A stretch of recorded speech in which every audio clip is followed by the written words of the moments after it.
Good evening, this is GCN English News Edition, and you're watching with me, Nihoy Kim Kongsai. First, the headlines. Tensions escalate in Manipur as protests erupt in Imphal Valley over discovery of 6 bodies. Kuki to body of Ziribam condemned burning down of several churches and civilian residents. Protesters killed in firing during clash with security forces in Manipur's Ziribam. Amit Shah chairs high-level meeting on Manipur violence. News in detail. Protests erupted across several districts in Imphal Valley on Saturday following the discovery of 6 bodies believed to be those of individuals missing since November 7th in Ziribam district. The deceased, who were part of a single family, included 3 women and 3 children, with the youngest being just 2.5 months old. The bodies were found over 2 days later, 3 on Friday and 3 more on Saturday. The discovery sparked widespread outrage among the Métis community, leading to violent protests. Demonstrators, largely women, stormed the residences of several local lawmakers, including BJP MLA Sapam Nisikanta and MLA RK Imo. The protesters set fire to properties at the major buildings, including bunkers at Nisikanta's house in Kaisampat and furniture at Imo's residence in Sagolban, Imphal West. The protesters also tried to burst into personal residence of Manipur Chief Minister and Biren Singh on Saturday evening, setting off another big escalations between security forces and protesters in the violence-hit state. The security forces had to fire tear gas cells to disperse the protesters. The situation swiftly deteriorated, prompting the state government to impose a curfew in Imphal West from 4:30 p.m. onwards and suspend internet services in the affected areas. Authorities hope these measures would help contain the unrest and curb the spread of misinformation, which was fueling further tension. The deaths occurred amid an ongoing conflict between armed militants and security forces. The victims went missing after a violent confrontations between the Central Reserve Police Force (CRPF) and Manipur Police, triggered by an alleged attack on a CRPF camp and a police stations in the region. While the Métis community has blamed Kuki insurgents for the abductions and killings, Kuki groups have denied these allegations. They claimed the deceased were village volunteers from the Mar community who had been defending their villages from potential Métis attacks. According to Kuki organizations, the volunteers were killed in a confrontations with security forces. In response to escalating violence, the Manipur State Cabinet held an emergency meeting on Friday night. The cabinet condemned the incidents in Ziribam and expressed concern over what it described as a vested interest group attempting to undermine the peace process initiated by the central government. The Coffin, a group representing the Métis community, has called on Prime Minister Narendra Modi to intervene and secure the safe return of the missing individuals. The committee also warned of severe consequences if the bodies of the 6 individuals were not recovered, or if those responsible for their deaths were not brought to justice. The recent killings have sent shockwaves across the state, further deepening the ethnic tensions that have plagued Manipur in recent months. On Saturday morning, the busy Imphal Khairamban cattle market witnessed widespread protests, with demonstrators expressing their anger and demanding justice for the victims.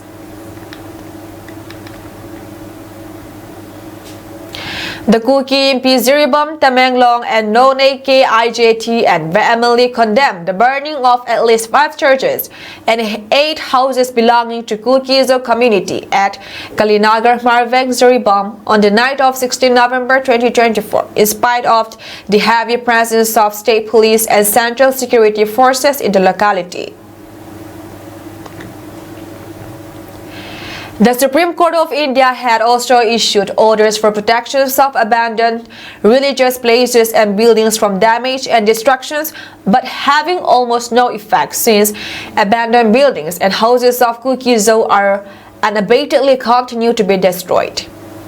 The churches and houses comprises of the following were either burned or vandalized: Independent Church of India, ICI Church; Evangelical Free Church of India, EFCI Church; Booth Tucker School and Salvation; Presbyterian White Pay Church and Pastor Quarter; Evangelical Assembly Church, EAC, and houses belonging to Larry Hecte; Zonun Moy, D Hotel; Zon Daniel Tolor; Tangsang Lur, Calvary Moy, David Amo, Elder Lacolin, and Kaya Zote. The Kuki MP is also appalled to learn that Housewild Dongal, 27 years, son of Salem Dongal, and Tangzangul Dongal, 30 years, son of Laltang Dongal, both from Pangmul Village, Tamenglong District, went missing since 16 November 2024. It was learned that they were allegedly abducted from Zirighat of Assam by members of Arambai and Meitei militants. The brutally tortured dead body of Houseoil was recovered from Aklapur village of Ziribam with hands and mouth tied, which was supposedly thrown inside a culvert. However, Tangzangul whereabouts is still unknown till now. Ziribam have been in the boil since the past 2 weeks after Ziron village was attacked by combined forces of Arambai Tingle and groups of 5G5, which are combined Meitei militants. The Kuki MP Ziribam, Tamenglong, and Nonay apprised and appealed for the interventions of central government at the earliest possible to de-escalate tensions and to provide justice to victims of Manipur pogrom through amicable political solution. The Kuki MP also earnestly appealed Qatar district administrations and police administration to be vigilant from any further disturbances that could possibly spiral out from Ziribam and make Qatar area safe for civilians who had been taking shelter due to Manipur violence. The protester was killed in firing during a clash between security forces and a mob that was vandalizing properties in Manipur Ziribam district, police said on Monday. Police confirmed that one person was killed in firing but said it was not immediately clear who opened fire, while eyewitnesses claimed that the firing came from the directions of the security forces. The incident took place late on Sunday night when agitators were vandalizing properties at Babupara in Ziribam police station's area to protest the killing of women and children abducted by militants. One person was killed in firing. It was not immediately clear who opened fire, a police officer said. The deceased has been identified as K. Atoba, who was in his 20s, he said. The officers of the Congress and BJP and a house belonging to Ziribam's independent MLA were ransacked by a group of agitators. They brought furniture, paper, and other things out of the properties and made a bonfire out of them in front of the buildings, officials said. Earlier on Sunday, the body of another man, whose identity was yet to be ascertained, was found near Ziribam town and it was kept in the district hospital. Meanwhile, an uneasy calm prevailed in Imphal Valley, where curfew remained enforced and internet services suspended after agitators vandalized and set ablaze properties belonging to several ministers and legislators. Markets and business establishments bearing pharmacies remained closed while public transport was off the roads, but a few private vehicles were seen on the roads. Security forces have intensified patrolling in parts of Imphal and increased deployment at many of the residences of legislators as well as all major roads leading to the Secretariat, State BJP headquarters and Ras Bhavan. The National People's Party, NPP, which has 7 MLAs in the 60-member Manipur Assembly on Sunday withdrew support from the BJP-led government, claiming that the N. Singh dispensation has completely failed to resolve the crisis and restore normalcy in the northeastern state. The withdrawal of support, however, would not have any impact on the BJP government, as the Saffron Party enjoys a majority with its 32 MLAs. The Saffron Camp has also support 5 MLAs of the Naga People's Front (NPF) and 6 JDU legislators. Manipur has seen a fresh wave of protests after 6 people went missing from a camp for displaced persons in Ziribam on Monday, following a gunfight between armed and security forces that resulted in the death of 10 Kuki youths. On Sunday, the bodies of 2 persons believed to be among the 6 missing people from Ziribam were found floating in the Barak River in neighboring Kachar district of Assam. 2 days ago, the bodies of 3 persons, also from the same group, were found floating in the Ziri River in Ziribam and brought to Silchar Medical College and Hospital for post-mortem examination. According to senior police officer from Assam, bodies of 5 missing persons have been found so far. A BJP MLA's ascertained ancestral house was vandalized in Imphal Valley on Sunday, while a building owned by Ashraf Uddin, the independent legislator of Ziribam, was ransacked, officials said. The incidents occurred a day after irate mob set fire to the residences of 3 BJP legislators, one of whom is a senior minister and a Congress MLA, in various districts of Imphal Valley, where an indefinite curfew has been claimed. The properties of 3 other state ministers and 6 MLAs were attacked earlier on Saturday. Security forces also foiled the attempt of the agitators to storm the ancestral residence of Manipur Chief Minister Biren Singh on Saturday evening. Curfew was imposed for an indefinite period in Imphal East and West, Bishnupur, Taubal, Kakching districts of Imphal Valley due to developing law and order situations, he said. The state administration suspended internet services in 7 districts. More than 220 people have been killed and thousands rendered homeless in ethnic violence between Imphal Valley-based Métis and adjoining hill-based Kuki groups since May last year. The ethnically diverse Ziribam, which was largely untouched by the clashes in Imphal Valley, and the adjoining hills witnessed violence after the mutilated body of a farmer was found in the field in June this year. Here is an information to general public that a Coffin rally will be organized by the joint philanthropic organizations JPO Slamka to pay tribute and show solidarity to our fallen martyrs. The rally is scheduled for Tuesday, 19 November 2024. In this regard, all schools and colleges under the jurisdictions of the Zomi Students Federation General Headquarters, Kuki Students Organization, Lamka, Churchampur, and March Students Association Joint Headquarters to Tapai are directed to send students from class 10 and above in particular, and the public in general, to participate in this significant event with black shirt. All participating students are required to assemble at the Lamka football ground, Hyangtam Lamka, no later than 10:30 a.m. The rally will commence shortly thereafter. This rally is a solemn occasion to honor the sacrifices made by our martyrs and to stand together as a community in solidarity. Your participation is highly encouraged to ensure the success of this meaningful event.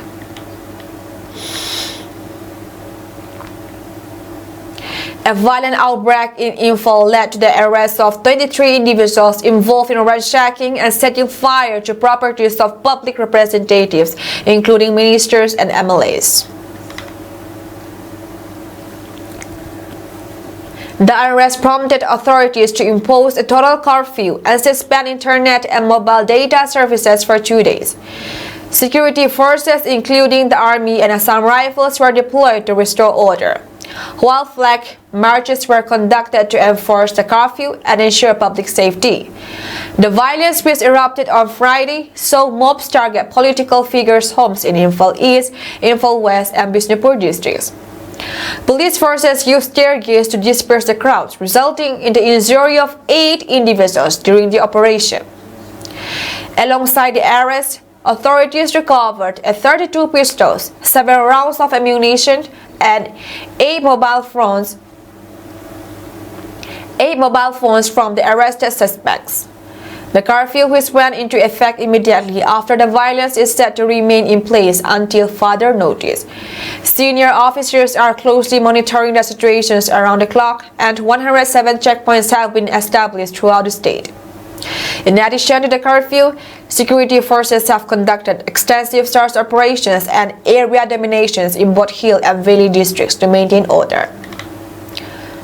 The movement of essential goods along National Highway 2 has been ensured, with security convoys accompanying over 450 vehicles carrying vital supplies to avoid any disruptions. Yesterday, around 7 p.m., approximately 130 to 140 students from Eklavya Residential School in Ternopil District was rushed to More PAC due to symptoms of stomach ache and swollen hands and legs. Medical professionals suspect food poisoning at the cause, and immediate treatment was provided, including administrations of injection John, injection Pantop, injection Hyosemax, and other medications. Fortunately, the students are recovering very well after receiving medical care, and many have been discharged for home treatment. The KSO, led by President Laurent Sangmar, is investigating the incident to determine its root cause. The Hill Tribe Council HTC More, in collaboration with Assam Rifles, is conducting tests on the school's water supply, including bathing and drinking water. The incident has brought the community together, showcasing unity and cooperation. Kuki in Ternopil President Kai Manguite expressed satisfaction with the collective response and encouraged continue unity in the days to come.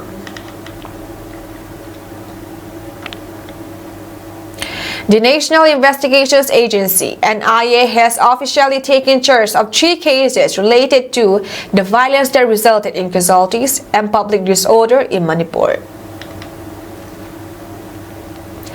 This development follows a recent directive from the Ministry of Home Affairs transferring the cases from the jurisdictions of Manipur Police to the Central Investigative Agency.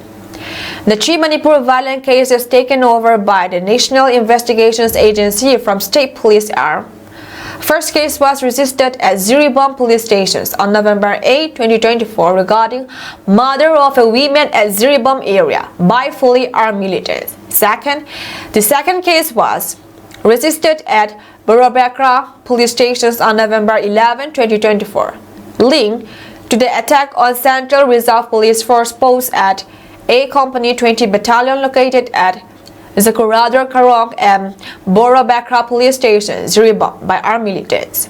The third case was registered at Borobekra Police Stations on November 11, 2024 regarding burning of houses and killing of civilians at Borobekra area.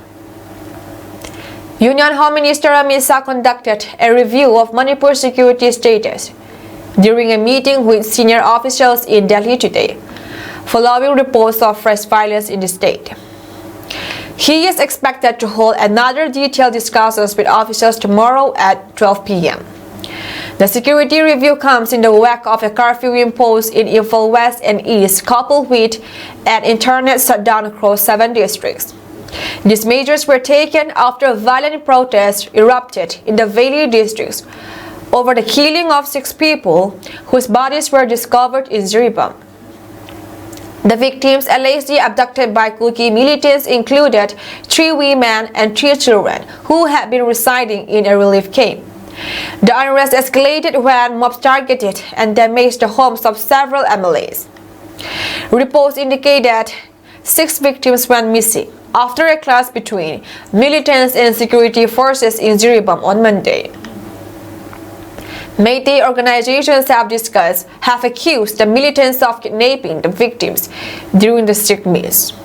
Their bodies were later found after a large-scale search operations. Amit Shah's review of the situations also comes amid the National People's Party (NPP) led by Conrad Sangma withdrawing its support from the BJP-led state government. In an official letter addressed to BJP National President JP Nadda, the MPP stated that Chief Minister and Biren Singh's administration has failed to manage the ethnic violence and restore peace. Despite the MPP's withdrawal of its 7 MLAs, the BJP-led government in Manipur is expected to remain stable, as the party holds a majority with 37 MLAs in the 60-member assembly. The government is also backed up by the Naga People's Front, 5 MLAs, 1 JDU MLA, and 3 independents. A massive protest was led by Meitei community on November 17 at Jantar Mantar, where demonstrators voiced their anger over the recent deaths of 6 individuals, including children in Ziribam, Manipur. The protest drew over 500 participants, who decried the state of violence in Manipur after 5 bodies suspected to be those of the hostages were discovered in the Barak River. Protesters holding placards staged a sit-in protest demonstration that soon escalated with chants and slogans directed at Prime Minister Narendra Modi. The protesters criticized both the central and Manipur state government for their perceived failure to address the ongoing violence and crisis within the state. In response, Delhi police detained the entire group and transported them to Kapasera police stations, later releasing them. The protest mirrored the widespread unrest that erupted across Manipur's valley districts, where demonstrators targeted and vandalized the homes of MLAs and state ministers. The outpouring of anger comes in the wake of the Ziribam incident, which has further strained the fragile peace in the region. Calls for accountability have intensified, with officials struggling to maintain control amid rising tensions. Prohibitory orders and internet blackouts remain enforced across impacted districts as pressure mounts for decisive action from the authorities. Aiding to the growing discontent, the Manipur government has called for the withdrawal of the Armed Forces Special Forces Special Powers Act (AFSPA) in affected areas.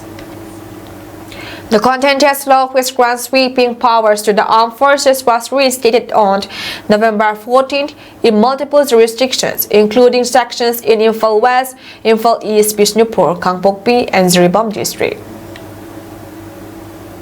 The reimposition of AFSPA has sparked further protests, with critics arguing it inflames existing tensions without addressing underlying grievances. The wave of public dissatisfaction underscores broader concerns over governance and the authorities' handling of recent tragedies, fueling an increasingly volatile situation in Manipur.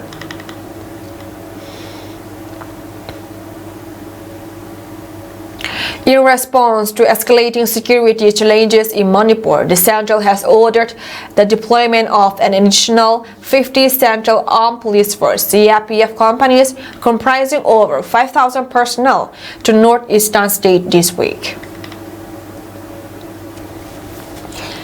The decision follows the recent deployment of 20 CRPF companies after violence broke out in the Ziribam district and spread to other areas. Of the newly deployed units, 35 companies will come from the Central Reserve Police Force (CRPF), while the remaining 15 will be from the Border Security Force, official sources confirm. With this addition, the total CRPF deployment in Manipur will rise to 218 companies. CRPF Director General ADC, along with senior officials from other CRPFs, is already in the state to oversee operations and assess the ground situation. A detailed deployment plan is being devised in consultations with the Ministry of Home Affairs (MHA) and the Manipur government. These reinforcements will be stationed in regions reporting the highest levels of violence to strengthen security and control law and order. Union Home Minister Amit Shah is set to chair a crucial meeting on Monday to review the security scenario in Manipur. This meeting aims to formulate a comprehensive strategy to address the volatile situations and ensure peace.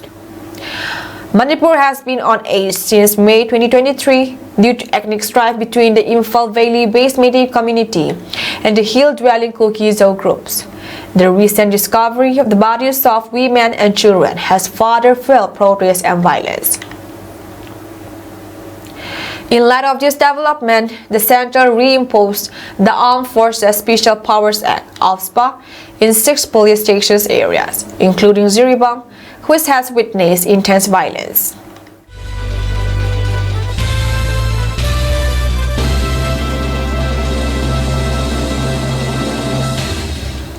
To control the increasing violence in Manipur, Union Home Minister Amit Shah held an emergency meeting with the top security brass on Sunday. A more detailed review was scheduled for Monday, sources familiar with the matter said. Violence in Manipur increased after 6 members of the Metis community were found dead. These abducted people were suspected to have been taken by Kuki rebels from Ziribam district. Protesters set tires on fire and started violent agitations after the bodies were discovered. Shah, who was campaigning in Maharashtra in connection with elections, cut short his visit to return to national capital for a crucial meeting, said party leaders. What began as a peaceful protest has now taken the color of reprisal killings allegedly carried out by both Kuki and Metis groups, and the unrest has intensified. Now, the government has stepped up effort to restore peace. On Monday, Shah will chair a meeting at North Block as the government prepares to tackle the latest flare-up in violence, a source said. The center has deployed around 300 security personnel in Imphal Valley following a requisition from the state administration. Security forces are being deployed to key areas of Imphal and surrounding districts, Taubal and Lilong, an official said. The situation was better today. Last night, the house of some other political people were vandalized, but during the day, today, Sunday, there was no major violence. A high-level meeting has been called for on Monday at North Block, where Shah will sit with the heads of security forces and high officials from the Ministry of Home Affairs and the Intelligence Bureau. The government has also sent CRPF Director General Anis Dayal Singh to Manipur, sources confirm. Curfew measures are strictly enforced in Imphal to maintain order amid the violence. Even with the situation, senior officers have reportedly found minor improvements in the situation. Curfew measures in Imphal are being enforced strictly, a senior officer said. The state coordinator of the BJP, Viswas Pathak, clarified.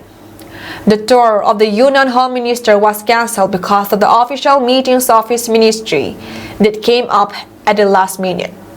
Other senior leaders, he said, addressed rallies in lieu of Shah. More than 60,000 people have been displaced and at least 250 people have died in ethnic violence between Metis and Kuki groups since May 2023. The clashes have resulted in at least 250 deaths and displaced 60,000 people, effectively dividing Manipur into 2 ethnic enclaves, the Metis-controlled Valley and Kuki-dominated hills, an official said. Congress Chief Mallikarjun Kharge on Sunday likened the BIP and the BSS to poison and termed them as politically lethal. Addressing a rally in Sangli on the penultimate day, Kharge cited the analogy of a poisonous snake to buttress his contention. If there is anything which is politically the most dangerous in India, it is the BJP and the RSS. They are like poison. If a snake bites, the person who is bitten dies. Says a poisonous snake should be killed, said Kharge. In a dig at the BIP, Kharge said the number of leaders who had campaigned in Maharashtra outnumbered the number of party candidates in the fray. The Prime Minister, Home Minister, Amit Shah, and other leaders have been here. Today, Uttar Pradesh CM Yogi Adityanath also marked his presence. No idea what happened. In UP, 10 children died in a devastating fire at a hospital. Despite that, he did not hold his rallies in the state, the Congress president said. Kharge also took pot shots at PM Narendra Modi. This is an assembly elections and not for electing the prime minister of the country, he said, adding that his Modi's thirst for authority is unsatisfiable. He also slammed Modi for not visiting strife-torn Manipur and instead traveling abroad. Modi was here till yesterday. Today he is abroad. Manipur is burning, people are dying, Adivasi women are disrespected, and women are raped, but Modi never visited Manipur. He is on foreign tours. Today, he again overseas. I want to tell him, first look after your home. Make the country strong first. You can go anywhere later, Kyrgyz added.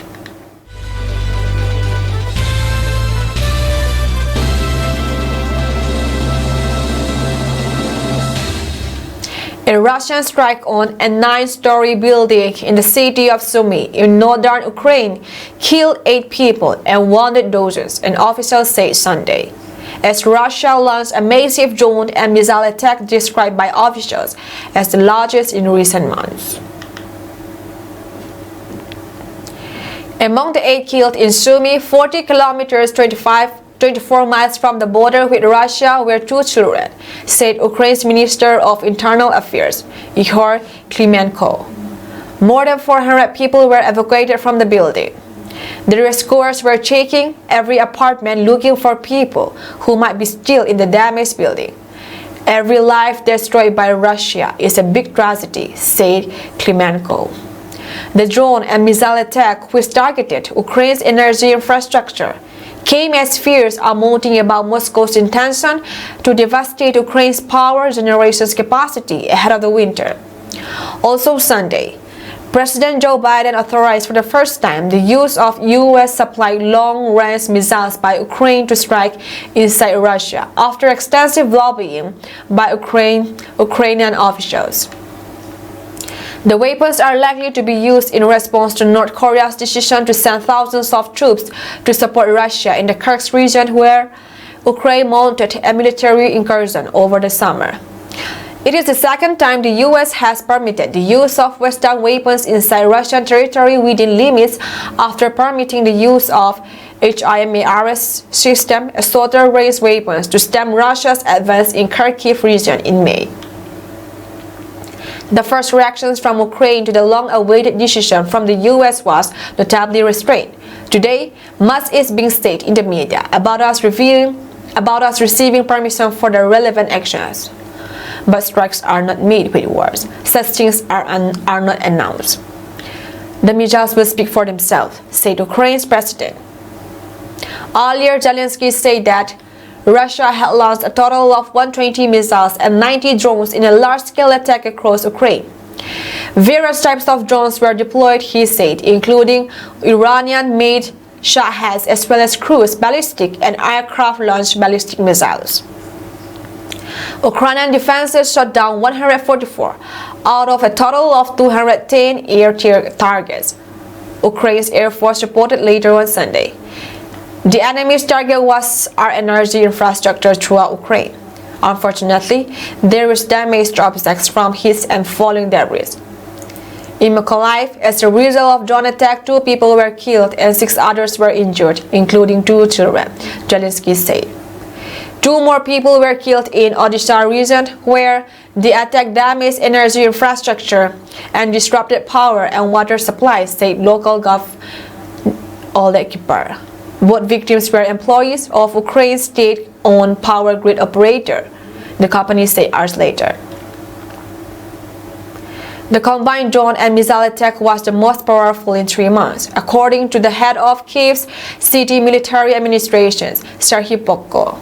1 person was injured after the roof of a 5-story residential building caught fire in Kyiv's historic center, according to Popko.